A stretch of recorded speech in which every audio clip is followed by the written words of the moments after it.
Hello, and welcome back to Gaian Tarot, and today I am doing a VR to Kasia at Tarotmap and Patrick at the Living Wheel, and this is the hashtag formative decks. I have been really enjoying watching the videos for this one, although every time I search the hashtag, I look up foundation decks first and end up getting all these videos about how to lay decking in your backyard. So it's formative decks. But these are, this tag is asking us to explore the decks that really kind of had an influence on your tarot reading, tarot practice, and maybe particularly those decks that we began reading with. So without further ado, here once again you can see the Tarot of a Moon Garden, which I have talked about a little bit on my channel before. You can see that it's kind of pretty much in order at the moment.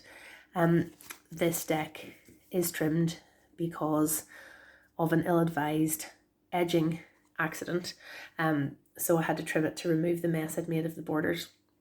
But anyway, this was my first tarot deck. So I bought the Tarot of a Moon Garden in 1997.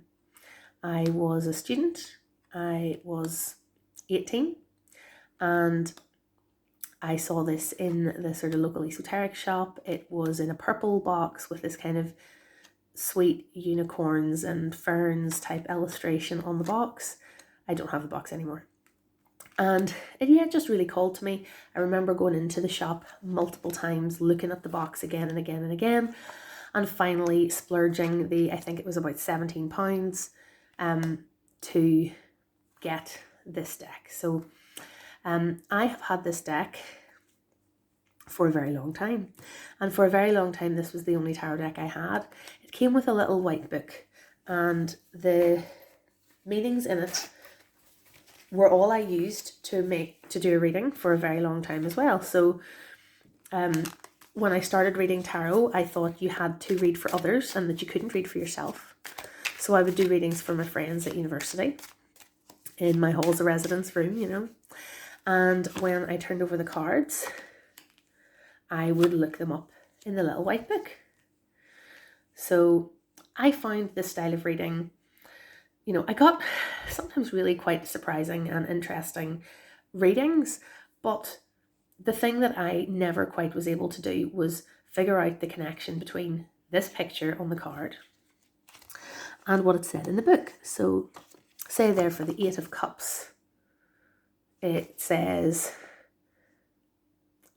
discontinuance of effort, disappointment, abandonment of previous plans, shyness, modesty, and abandoned success. So first of all, I struggled with how shyness and modesty were the same thing as discontinuance of effort, and like, how would I know which thing it was?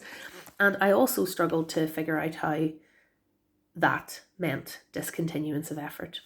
Now, obviously, all these years later, I can see that the Tarot of a Moon Garden is a pippish deck that is inspired by the Rider-Waite-Smith images. So if you already know the Rider-Waite-Smith system, then it's quite straightforward. You get the general gist of what they're trying to reflect in the images.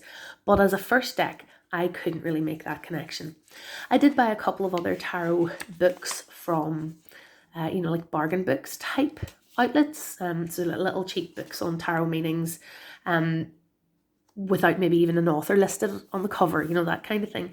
I do no longer have those books. I gave them away to a secondhand shop a long time ago when I discovered better resources. But this deck, it was very pretty, and I always held on to it, even though I struggled a little bit to learn the tarot with this deck.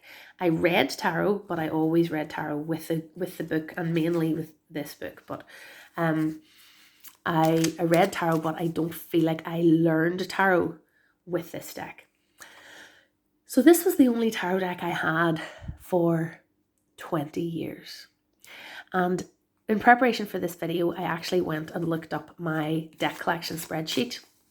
When I did a course last year online with Kim from Abundant Life Tarot, and she was talking about creating a wish list, and part of that then turned into me creating the spreadsheet of my deck collection. And because I'd ordered a lot of the decks from Amazon, I was able to go back through my old orders and figure out when I had got things. And that was really interesting because it actually, the actual chronology was a little bit different from what I remembered. So this was my only tarot deck for the longest time. And in 2015, I started using a workbook called Create Your Shining Life by Leonie Dawson. She's changed the name of the workbook now. It's still available, but it's called Go Getter. And I'm still using it. But 2015 was the first year that I got it. And in that book, or maybe I got it for 2016, maybe the 2016 edition is the one that I first got. But anyway, there's a section in that book where she asks you to do like a 12-month ahead oracle or tarot reading. And at the time, I was like, oracle cards? What are oracle cards? And I remember going online and spending ages browsing on Amazon and browsing images online. I didn't know TarotTube existed at that point. And I decided, I was quite attracted at that point to the ideas of sort of goddess-centered spirituality, but I hadn't really started exploring that yet. And I came across the Gaia Oracle by Toni Carmine Salerno, and I bought it. So this was my first oracle deck, and this was back in 2015, at the end of 2015. And I bought this, I think, to do the year ahead reading in the Create Your Shining Life workbook. So the Gaia Oracle is not one that I use very much anymore. Someday I'll do a full review of it. But it is very pretty. And it was the only oracle deck I had for a really long time as well. In fact, when I looked at my spreadsheet, I didn't get another oracle deck for 6 months after this one. So I used the cards. I used the little guidebook. So I would pull a card, read the meaning in the guidebook, and maybe leave the card sitting out to look at for the day. I was starting to see more of a connection though between the keywords and the images. And, you know, the fact that Toni Carmine Salerno was the artist who had created these images, you know, it was just sort of a toe into this sort of world of oracle decks that I hadn't known existed.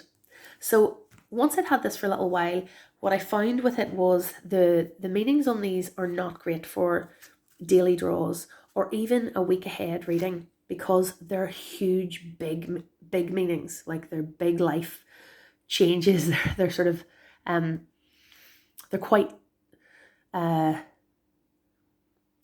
just felt like a month, you know, pulling one of these cards for the month was good, but things wouldn't change this much from day to day, if you know what I mean. Because they speak not to the mundane, but to big energies happening in your life. So I started looking around for something that would be more useful for like smaller scale readings, for more day-to-day readings. And of course, this was still my only tarot deck. So it seems that in June 2016, I bought my second ever oracle deck, which still remains my favourite oracle deck, and that is The Wisdom of the Oracle by Colette Baron-Reid. This book is very well thumbed and softened these days because the guidebook for this is really excellent. So this actually reads kind of similarly to a tarot deck, and I used it a lot for 3 card readings, for past, present, future readings for a really long time. It works with reversals as well, and the reversals are called a protection message. So I would pull the cards and look the meaning up in the guidebook, and depending on what your intention was when you did your reading, there's a sort of core message, a relationship-based message, a prosperity message, which is more career-based, and then a protection message, which is the reversed meaning. So I use this deck a lot. You know, I would say I used this deck for about a year, with it being the main deck that I worked with. So the art is by Jenna Della Grottaglia, who has collaborated a lot with Colette Baron-Reid. And I don't have a lot of their other decks or any of their other decks. From what I've been able to see and the reviews I've heard, this really, one of my friends has quite a few of their decks. This to me still seems to be the best one, although the Enchanted Map is quite similar, I think, in its sort of vibe and style. But this was a great deck, and a great deck for daily readings, a great deck for weekly readings. I could see the energy shifting. I could see a card that would come in a future position, moving to the past position, as the weeks passed on.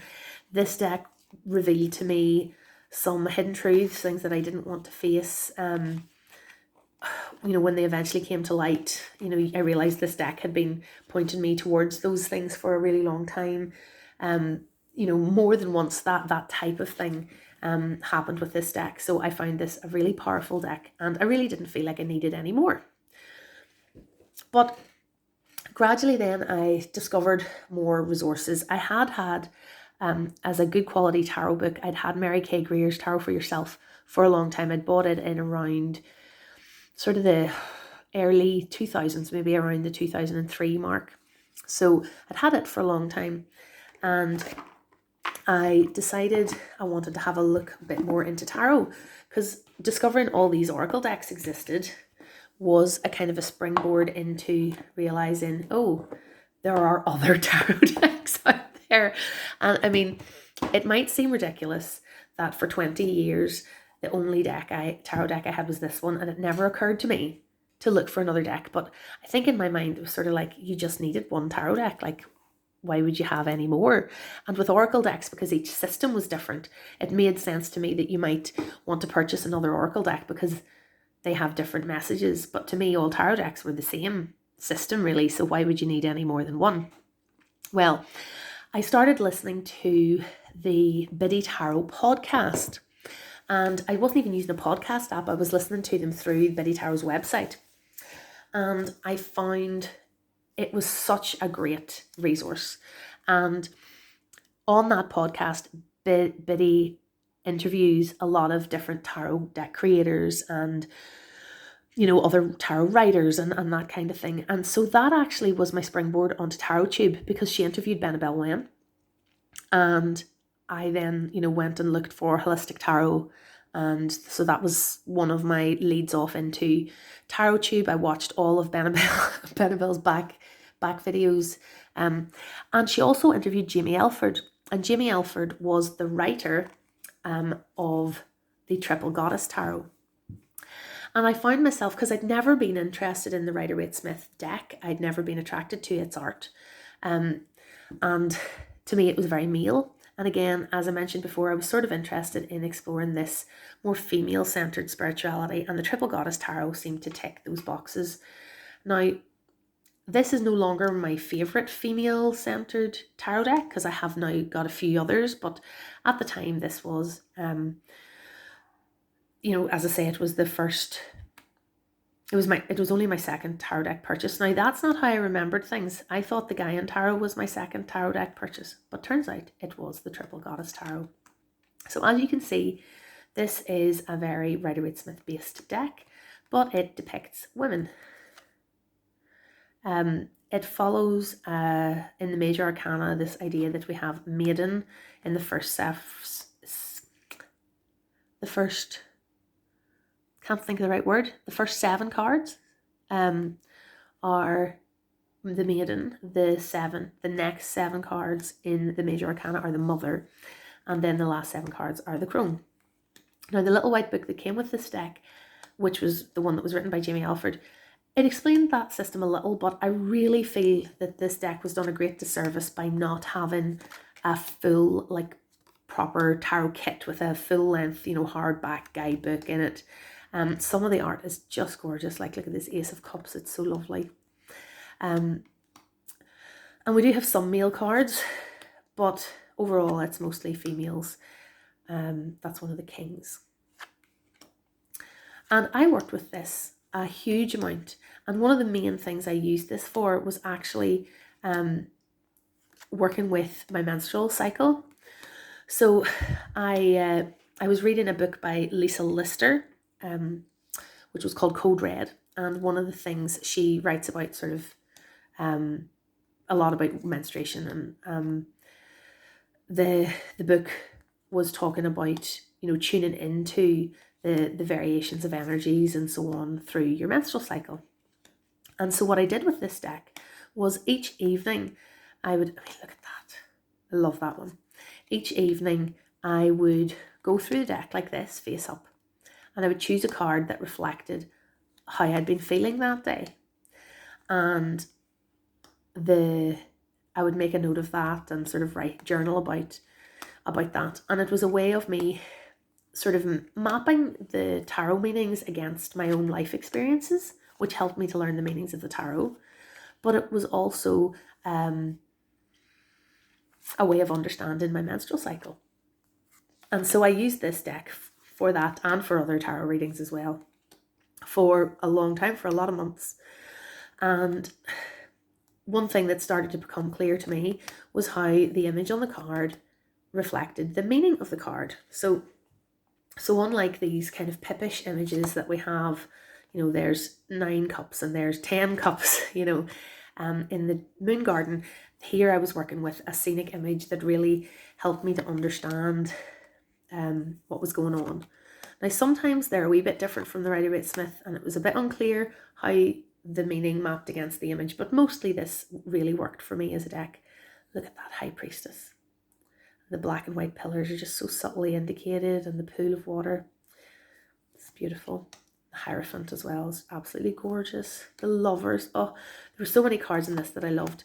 And you can see that there's still a softness to the art that's kind of not a million miles away from the vibes of the Moon Garden Tarot, you know. So I was still working with something that was a little bit softer and more accessible. But while I was working with this deck, I do need to do a proper review of this actually. But while I was working with this deck, I decided I really wanted to get more serious about my study. And so I bought these two at the same time. Remember, they came in the same order.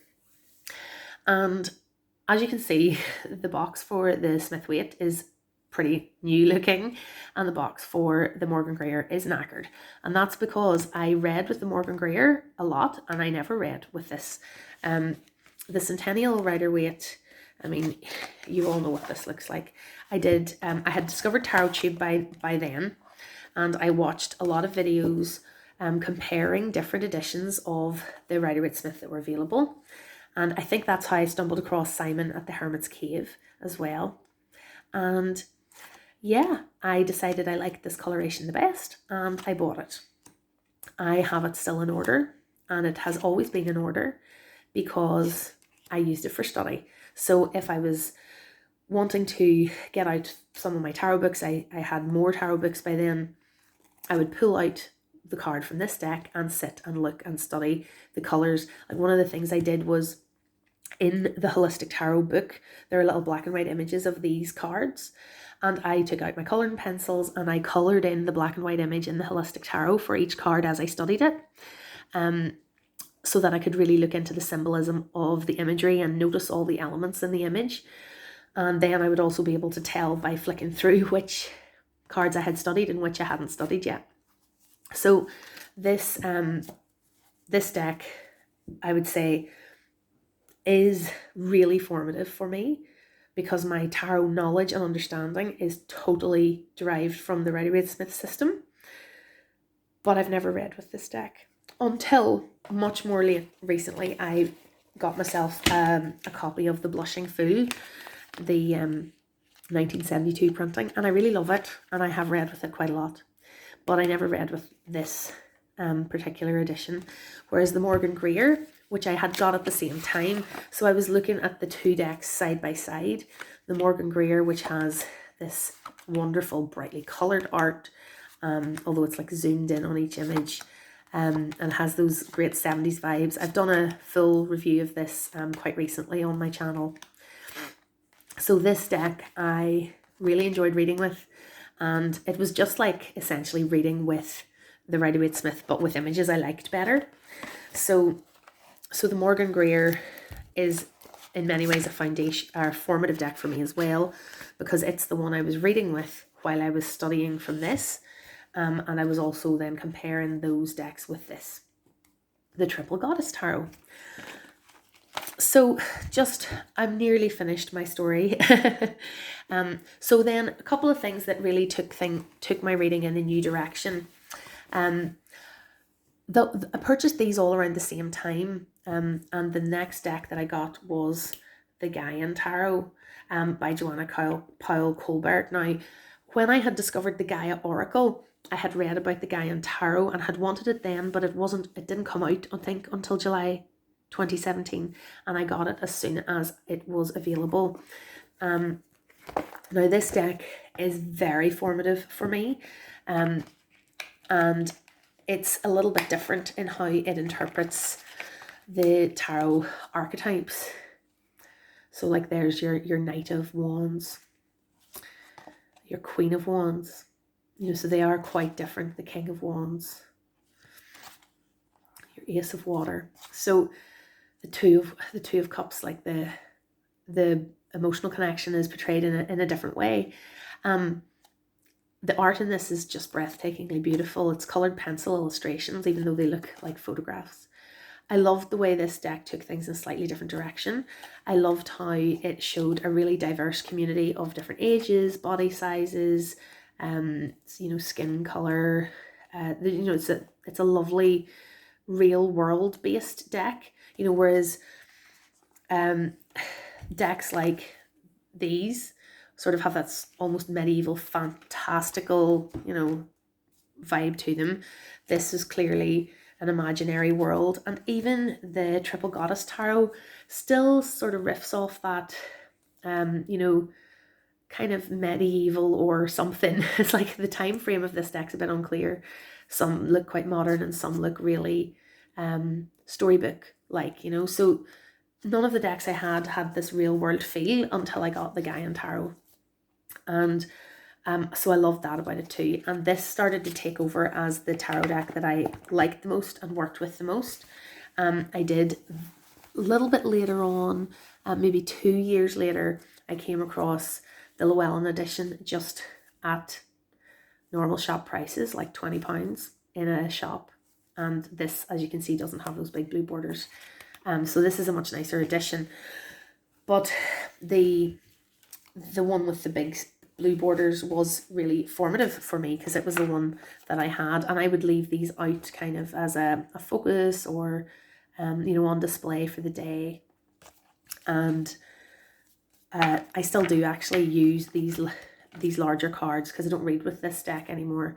I do sometimes use these larger cards as a kind of intention work by putting the energy that I'm wanting to work with out, which was a new way to use tarot, which I hadn't done before. So I was really expanding my kind of understanding of how to use tarot. And obviously I was reading for myself, which I started to do when I got Mary Greer's Tarot for Yourself way back in the early 2000s. But the other thing that's very formative for me about this deck is the way it approaches the tarot as being about community, about our relationship with ourselves, our spirituality, with each other, and with the earth.